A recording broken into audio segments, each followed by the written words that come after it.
You're watching India Global with me, Gauri Dwivedi. We now turn our attention to what really does Trump 2.0 mean for India. And I've got two very important voices. Kamal Sibal, former Foreign Secretary, Dr. Mukesh, Aghi, President CEO of USISPF, to decode what Trump's second era is really going to be all about. Dr. Aghi, let me start with you. Lots to talk about, but in your assessment, what could be the key highlights of the India-US relations under Donald Trump? You have to understand both short-term and the long-term. What we have is a domestic agenda which is focused on immigration, job creation. And so from that perspective, India will get impacted because we have third largest illegal immigrants coming into the US. So the Trump administration is going to ask some kind of a game plan as to how India will take back these illegal immigrants. In regards to basically job creation, it is important to understand tariff is going to be critical. There'll be pressure on India to lower the tariff. There'll be pressure on India to see how you can basically get more job creation happening in the US itself. So I think from a short term, that is the agenda I see. But in the long term, you have to understand that geopolitically, both countries are aligned. You have basically a nation, which is China, which has taken a very aggressive, assertive posture both towards India and the United States. So there'll be much more stronger collaboration between US and India vis-a-vis China. That will percolate into short-term issues as to how do you basically move manufacturing out of China into United States. But overall, it has taken 40 years for manufacturing to move out of the US. So it will take a long time for it to come back. And that's where India can play a role, where it can take some of the manufacturing load for the US while the US basically brings in more high-end manufacturing. So I think there will be challenges, but opportunity between the two countries as Trump administration comes in. Okay, Dr. Aghi, before I come to the manufacturing part, Kamal Sibal, come in on the China aspect. What will really be India's relationship as US tries to ensure that it doesn't let China rise? At least that's what Trump's goal is going to be. Look, on China, he's been sending contradictory signals. The only person that he invited in public officially to the inauguration was President Xi Jinping, no one else. And just before his inauguration, he spoke to Xi Jinping. And obviously some conversation took place, which was reassuring to the Chinese side. They sent their vice president. And the vice president apparently got a meeting with J.D. Vance. Maybe this was one of the conditions that was laid down. On the other hand, in his inaugural address, while referring to the Panama Canal, he specifically mentioned China, how this has been handed over to China, and this is not acceptable to Trump. And the Chinese vice president was sitting in the audience while he was saying that. He had earlier said he'll impose 100% tariffs or 60% tariffs on China. On TikTok, you've seen how he has set back.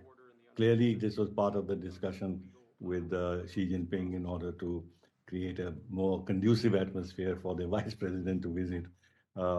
He wouldn't have liked to visit on the morrow when TikTok was excluded from the American social media scene. Therefore, he delayed it by 75 days. All right, Dr. Aghi, how much of a bump up will India get with regard to manufacturing, and what could be Elon Musk's role in this tenure, especially for India and for manufacturing? See, Trump administration sees manufacturing as a job creator. But more important, manufacturing also is seen as building up your own industrial base. The war in Ukraine has shown that if you don't have your own industrial base, you cannot sustain a long-term war.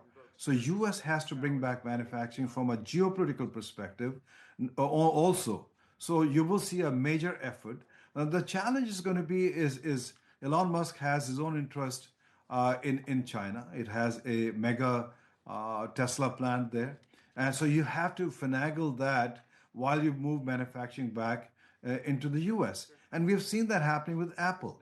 Apple has massive manufacturing in China, but it has been able to move some of it to India, been able to maneuver tariffs by the US government also. So I think you will find ways to basically deal with these complex issues with Trump administration. All right. All right, Mr. Sibal, then coming on Elon Musk's primary role, which is to dismantle the administrative state, cut regulations. How do you see that impacting and really reshaping US and US bureaucracy? No, so far as the deep state is concerned, this is an internal US problem, and he has to handle that. If he controls the deep state, there can be some indirect benefit to us to this extent that we also believe that while the Biden administration was working hard in many areas to expand ties with India, but there was a part of the US deep state which was working at cross purposes with the US administration and creating problems for us. The latest being in Bangladesh. But apart from that, this whole business about backsliding of democracy, persecution of minorities, human rights, curbing of religious freedoms, this was part of the deep states operating against us.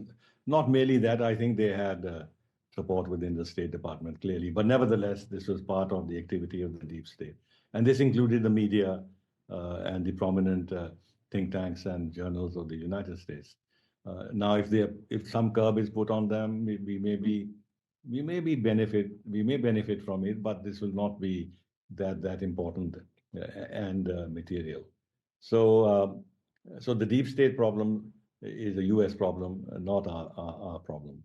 With regard to technology transfers and everything else, now if Trump is far too much fixated on making America great again, which is all right in terms of his aspirations, and if he feels that he has this sense of that the United States has been exploited and this internationalism and helping others, he has put some curbs on aid, as you know already, because he wants the American public to be first looked after rather than the United States giving aid to other countries. Dr. Aghi, we spoke about areas of convergence. What about prick points, pain areas where there could be some divergence between India and US? I think you can have multiple areas where you could have irritation on both sides. But I strongly believe there's enough maturity on part of the Modi government and also incoming Trump administration that they will be able to handle complex issues in a win-win fashion. So I'm not too concerned about that. We are seeing that early on in regards to illegal immigration, where India has proactively said we will take back illegal immigrants as long as we have a proper process of identification that they are Indian citizens. So I think, yes, you will have irritants, you will have media playing a role there, but overall, there's enough maturity. All right, Dr. Aghi, Kanwal Sibal, thanks so much for taking out the time to decode how Trump 2.0 is likely to reshape India-America ties.